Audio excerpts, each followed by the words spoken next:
ये शहर बनारस है, ये मुक्तिदायक है। ये शहर मलंग है, ये कष्ट निवारक है। यहां घाट अजब से हैं, यहां लोग गजब से हैं। ये शिव की नगरी है, इसकी छटा अलग सी है। ये शहर बनारसी है, यहां लहरें शरारती हैं। ये भक्ति की नगरी है, ये मोक्ष की गगरी है।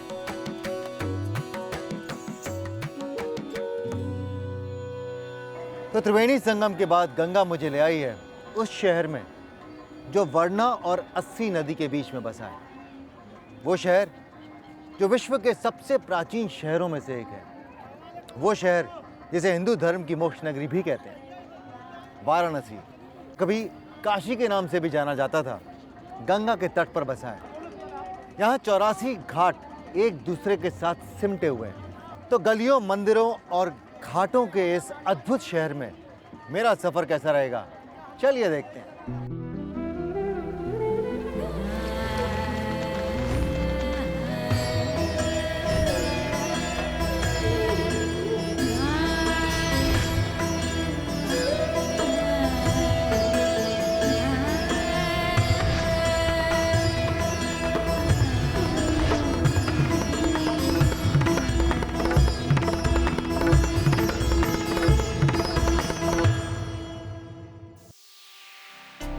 इस एपिसोड में मैं आपको दिखाऊंगा भारत की मोक्ष नगरी के प्रसिद्ध घाट।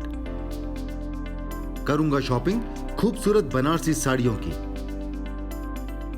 उठाऊंगा मजा स्वादिष्ट बाटी चोखा का। बहुत बढ़िया, बहुत ही बढ़िया। चखूंगा मुंह में पिघलने वाला बनारसी पान।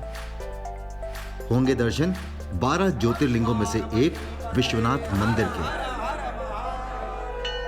और दिखाऊंगा बनारस की फेमस संध्या आरती।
वाराणसी का इतना महत्व है कि लोग वाराणसी में मरने के लिए आते हैं, मोक्ष की लालसा में। ये वो घाट है मणि। कहते हैं इस शहर को इसका नाम वरुणा नदी के नाम से मिला, जिसे पुराने समय में शायद वाराणसी कहा जाता था।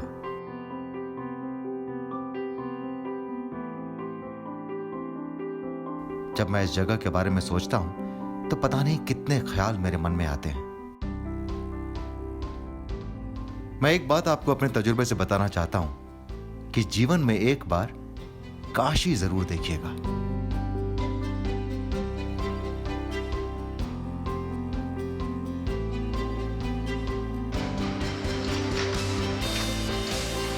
हैंडलूम पर से ये बारीक धागों की कारीगरी कितनी कमाल है। हैंडलूम से साड़ी बनाना बहुत मुश्किल और मेहनत का काम है।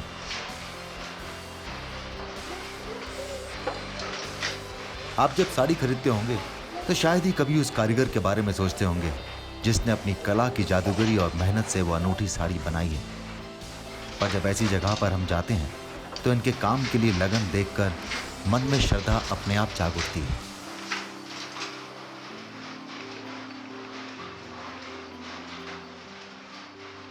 आपके परिवार में शायद ही कोई ऐसी महिला होगी जिसके पास कम से कम एक बनारसी साड़ी ना हो। जब मेरे करीबी लोगों को पता चला कि मैं बनारस में हूं तो जानते हैं ना क्या हुआ। न जाने कितने फोन मेरे पास में आए, एक बनारसी साड़ी जरूर लेके आना। तो चलिए ढूंढते हैं बनारसी साड़ियों की एक अच्छी दुकान। बनारसी साड़ी है ना? बनारसी साड़ी से। अच्छा, नहीं, इधर बैठिए सर। अच्छा,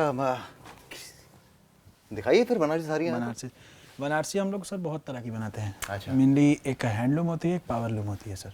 अच्छा। दोनों तरह की हम आपको वैरायटीज दिखा देते हैं। आप एक बार देख लीजिए, फिर आपको आइडिया आएगा सर। क्या बात है जो साड़ियों को स्पेशल बनाती है? ये तो हम आपको पहली साड़ी दिखा रहे हैं जो ये मशीन से कारीगरी की गई है। हम आपको इसीलिए दोनों तरह की चीज़ दिखा रहे हैं। अच्छा। ये देखिए मशीन की कारीगरी में आपको एक चीज़ बता दें सर, इसमें बैक साइड में आपको थोड़े धागे दिखेंगे। अच्छा। ये थोड़े थ्रेड निकले हुए रहते हैं। ओके। ये देखिए सर, ये मशीन पूरी हैंडलूम की बनी हुई होती है। इसमें आपको बैक साइड में एक भी धागा नहीं दिखेगा। ये हैंडलूम की ये हैंडलूम की बनी हुई रहती है। तो कौन सी ज़्यादा महंगी होती है? हैंडलूम ज़्यादा कॉस्टली होती है सर, क्योंकि उसका लेबर चार्ज कॉस्टिंग ज़्यादा आती है। अच्छा। अब ये एक पीस आपकी रेडी करने में 1 महीने लग जाते हैं। यहाँ का जो काम होता है बेसिकली पूरा ट्रेडिशनल वर्क पे होता है। जो बनारसी गोल्डन जरी का वर्क हो गया या किसी भी जरी का काम होता है वो बनारसी काम है आपका। अच्छा। अब ये सिल्क में, सिर्फ सिल्क में बनती है या? सिल्क में बनती है, कॉटन सिल्क में बनती है। सिल्क में भी बहुत तरह की वैरायटीज आती तो हैं। ज़्यादा पॉपुलर कौन सी है? बनारसी सिल्क साड़ीज। बनारसी सिल्क साड़ी। मेरी सासू माँ को सिर्फ बेज कलर पसंद है। उनको अच्छा। सिर्फ मतलब वो ब्राउन या बेज या व्हाइट, उससे आगे बढ़ती नहीं कभी। तो मुझे आप एक्सक्लूसिव बताओ कि मुझे क्या आपके हिसाब से मुझे क्या लेके जाना चाहिए। बिल्कुल, हम आपको उस टाइप के कुछ और दिखा देते और हैं। ऐसी चीज़ जो मुझे बाद में जाके ताने ना सुनने पड़े। हाँ, बिल्कुल, हम ऐसी चीज़ आपको दिखा देते हैं कुछ को ऑर्गेन्जा कॉटन कहते हैं। इसमें आपको पूरे जितने भी काम है सब इसमें आपको थ्रेड वर्क मिलेंगे, सारे धागे के काम है। बाकी सभी साड़ियों में आप जैसे इसमें देखेंगे, इसमें थोड़ा सा जरी लगी हुई है। करेक्ट। इसमें आपको एक भी जगह कहीं भी जरी नहीं मिलेगी।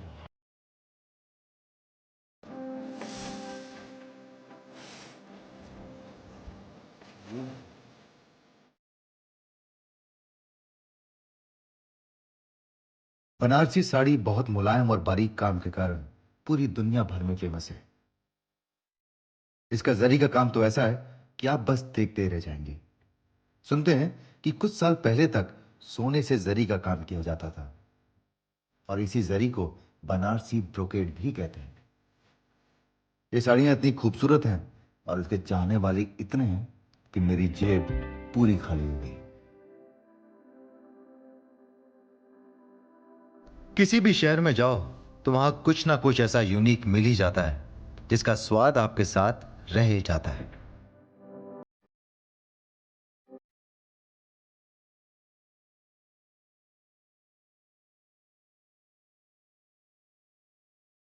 जहां नाम में ही बाटी राजस्थान की हो और चोखा बिहार का, तो चलिए देखते हैं कैसा है वहां का स्वाद।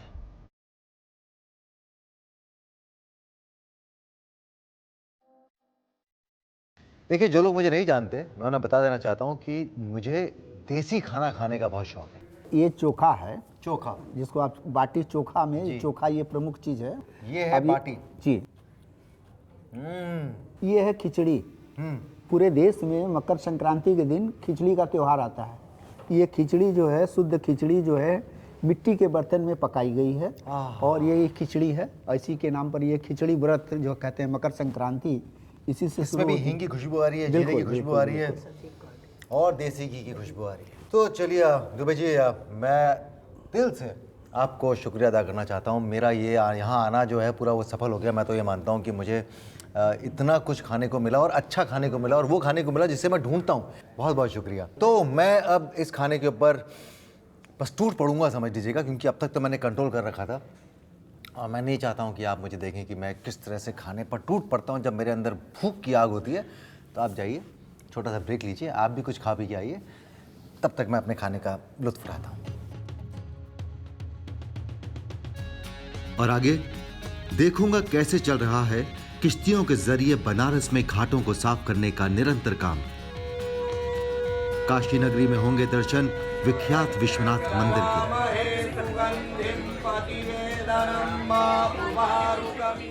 जय जय गंगे, जय जय गंगे।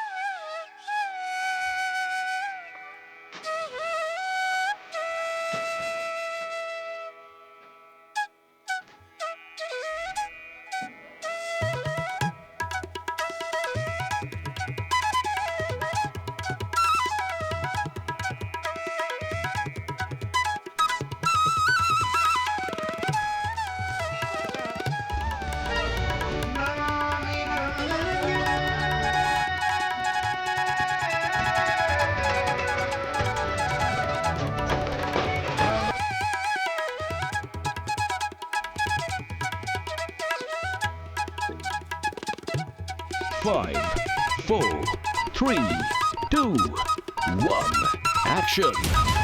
नमस्ते, स्वागत है आप सभी का मेरी गंगा क्विज कॉन्टेस्ट में। The questions, And the question goes to Team D. the answers, human feces. the heat of intense competition, the battle of the brains, racing against time, fighting it out to conquer. Who survives the final showdown? Brace yourself for the grand event. Meri Ganga Quiz every Saturday and Sunday at 10 a.m. only on Doordarshan National.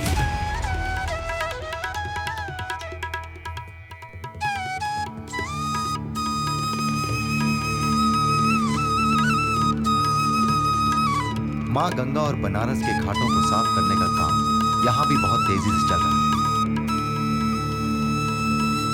अपनी आस्था या भक्ति की वजह से हम जो हजारों ton फूल, पत्ते या दूसरी चीजें गंगा में डाल देते हैं, उनको निकालकर उसे रिसाइकिल करने के लिए यहाँ निरंतर काम हो रहा है। मैंने भी इस पूरे प्रोसेस को समझने की कोशिश की।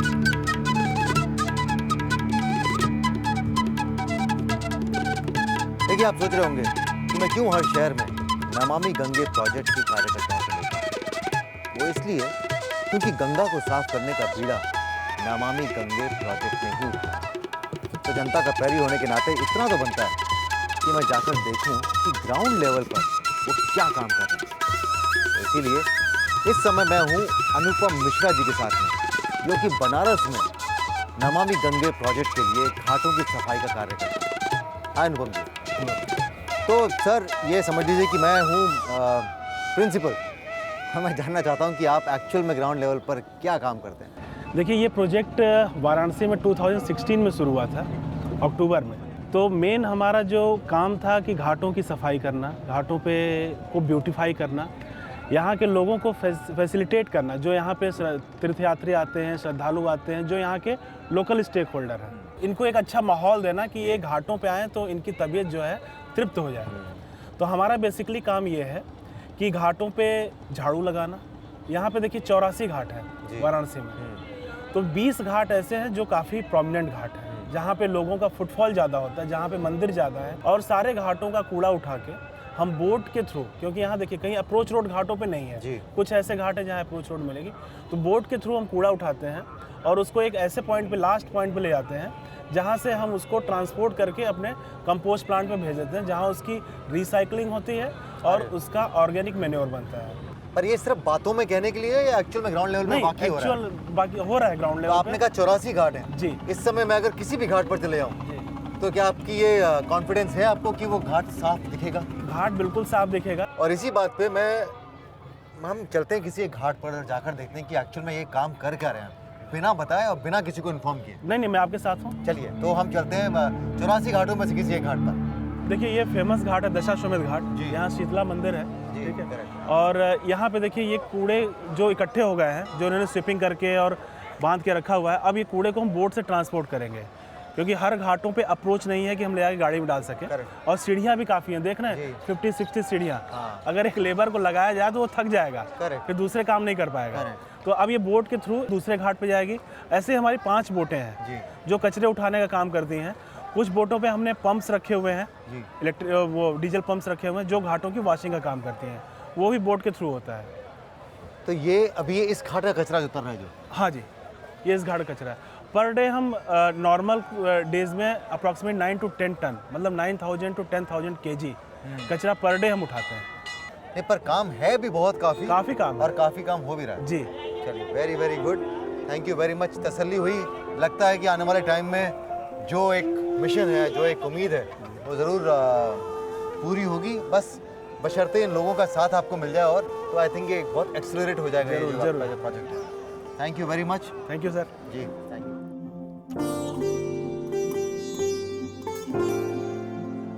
काशी की धरती पर जब भी कोई आता है तो वो भगवान शिव के दर्शनों के लिए काशी विश्वनाथ मंदिर जरूर जाता है। हिंदू धर्म में इस मंदिर की महिमा अनुपम है।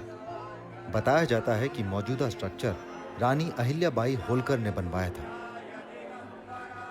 भगवान शिव का घर कही जाने वाली काशी नगरी में उनका ही ये ऐतिहासिक मंदिर होना यहाँ की मान्यता को और बढ़ा देता है और सभी भक्तों के लिए दर्शन का एक मुख्य स्थान बन जाता है।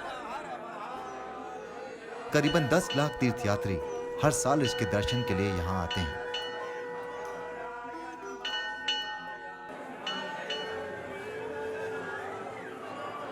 जो लोग नहीं जानते, मैं उन लोगों को बता दूं कि मैंने अपने सफ़र की शुरुआत की थी उत्तर काशी के श्री काशी विश्वनाथ मंदिर के दर्शन से, और अब गंगा के साथ साथ मैं पहुंच गया हूं काशी के ही श्री काशी विश्वनाथ मंदिर में। हिंदू धर्म के 12 ज्योतिर्लिंगों में से एक ज्योतिर्लिंग यहाँ है। इस मंदिर की मान्यता हिंदुओं में बहुत ज़्यादा है। काशी विश्वनाथ मंदिर में दर्शन कर और मां गंगा में स्नान करके मोक्ष की यात्रा सुनिश्चित होती है, ऐसा हिंदू धर्म में माना जाता है। और आगे बातें होंगी बहारे पान की, उठाऊंगा सुकून संध्या आरती का।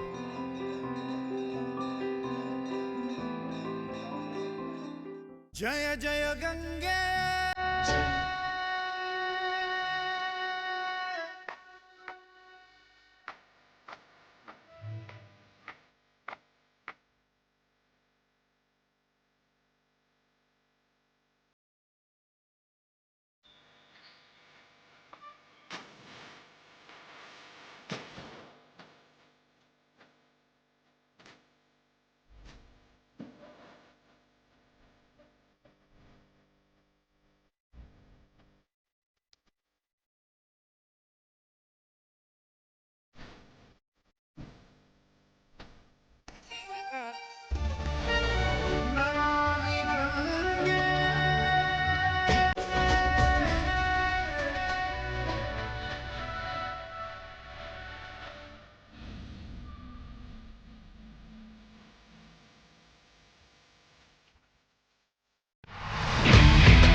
भाई बनारस आए और बनारसी पान ना खाए तो ये भी कोई बात हुई? इस बनारसी पान का जायका ही कुछ ऐसा है कि ये मुंह में गया और आप मस्त हुए। तो बनारस आओ और बनारसी पान ना खाओ, यह अन्याय नहीं, अपराध से कम नहीं है। और ये है बनारस की सबसे फेमस पान शॉप। नमस्कार। नमस्ते जी, ये बताएं कि ये क्या बात है कि बनारसी पान विश्व में इतना प्रख्यात है? बनारसी पान यह जो है भोलेनाथ का प्रसाद है। यह बनारस जो है भोलेनाथ की काशी जो है, यह भोलेनाथ की नगरी है, जिसमें भोलेनाथ को सबसे ज़्यादा 2 प्रिय चीज़ें हैं जो उनको चढ़ाया जाता है, और यह पान जो है वो प्रसाद स्वरूप इसको ग्रहण किया जाता है। जी। और आपका पान खासकर मैं देखा हूँ बहुत लंबी लाइन लगी हुई है कि आपका पान इतना मशहूर क्यों है? भाई सबसे बड़ी चीज़ है पान के अंदर जो भी प्रयुक्त चीज़ें होती हैं, शुद्धता और स्वच्छता, 2 चीज़ों का हम लोग जो है विशेष ध्यान देते हैं। और अपने जो है कोई भी मटेरियल में कोई केमिकल का प्रयोग नहीं किया जाता है, और जो भी है चीज़ें जो है हम लोग सब लोग इसको जो है इस तरीके का प्रिपेयर किया जाता है कि उससे खाने में किसी प्रकार का कस्टमर को हानि ना हो। और कितने सालों से बना रहे हैं पान, खिला रहे हैं पान? ये तो मेरी जो है 4थी 5वीं पीढ़ी है यह धंधा में जो है। 5वीं पीढ़ी है? जी सर। अरे बाप रे, तो ये पान तो खाना बनता ही है। मेरे लिए एक पान बनाए आप। जरूर, मैं आपको पान खिलाऊंगा। जैसा आप बनाते हैं, जैसे यहाँ का मीठा पान। हाँ, एक मीठा पानी आप लीजिए। जी।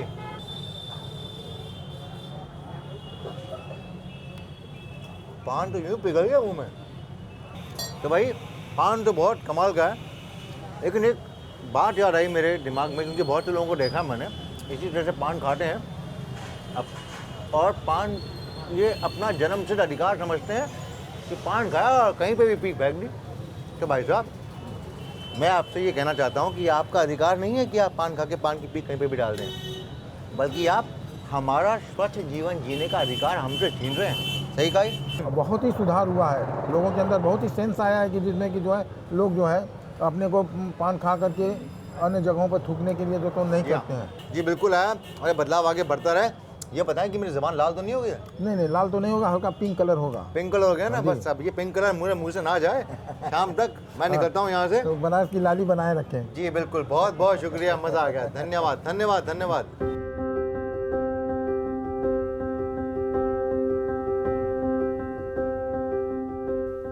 बनारसी पान खाकर मैं चला नाव में उस अनुभूति को महसूस करने जिसके बिना बनारस की यात्रा अधूरी है। दशमेघ घाट और वहां होने वाली आरती, भक्ति, शक्ति और सुकून का एहसास।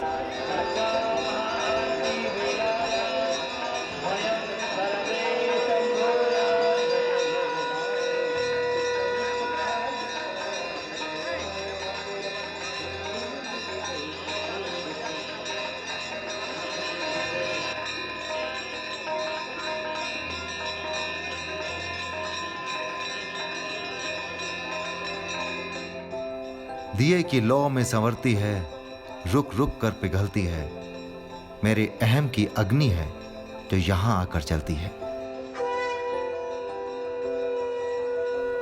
ये शहर बनारस है, ये मुक्तिदायक है।